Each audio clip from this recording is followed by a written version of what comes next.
ما څه ظلم ما به صحیح څه تاسو داسې زیات یم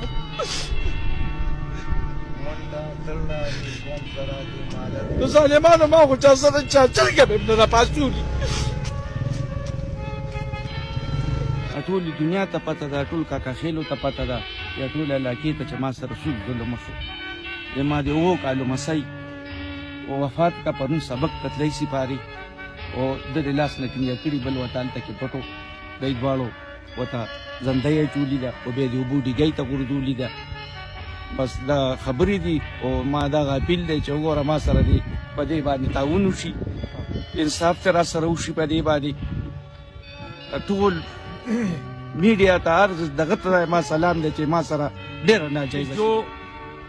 ظلم ہوا ہے یہ جانور بھی نہیں کرتے یہ تو انسان تو چھوڑے جانور بھی نہیں کرتے اس کو اس طریقے سے لیا جائے کہ جلد از جلد ان کو قرار واقعہ سزا ملے ان کو پھانسی ملے سرعام پھانسی ملے تاکہ آئندہ ہمارے بچوں کے ساتھ ایسا کوئی عمل نہ ہو دا مطالبه ده حکومت باندې مطلب دا چې بیا اعتبار هم نه کوو ولې چې دا ونه موږ ونه ورکړه دلته سزا والا پکار و دلته به موږ سزا ورکړو نه چې دلته کې سزا والا ورنکړه حکومت باندې موږ اعتبار وکړو او دغه پورې دا سزا به ونه حکومت زر تر سره ورکوي زم دا مطالبه ده چې حکومت دې ولا سزا ورکړي که حکومت ولا سزا نه ورکړي د دې نه به ډېر لوی بغاوت په تېره